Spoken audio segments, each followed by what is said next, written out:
அனைவருக்கும் வணக்கம். என் பேர் கணேஷ்குமார். காஷ்மீரில் எப்படி சுப்பிரமணியம் விருதுநகர் மாவட்டத்தில் வருவேன். இப்போ நம்ம பார்க்க போகிறது நாட்டின் பாதுகாப்பு நம் கடமை.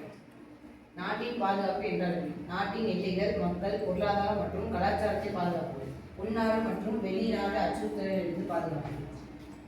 அடுத்து பாதுகாப்பின் வகை எப்படி பாதுகாப்பு?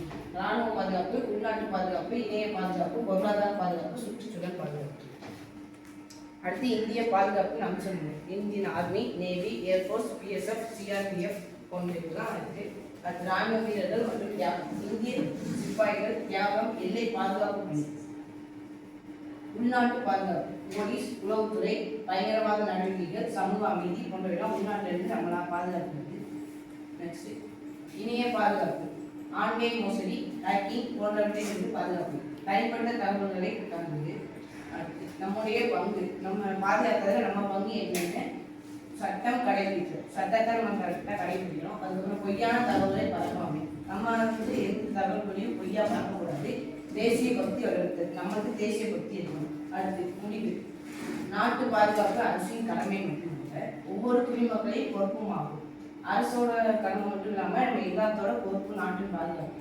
வந்தே மாவட்டம். நன்றி.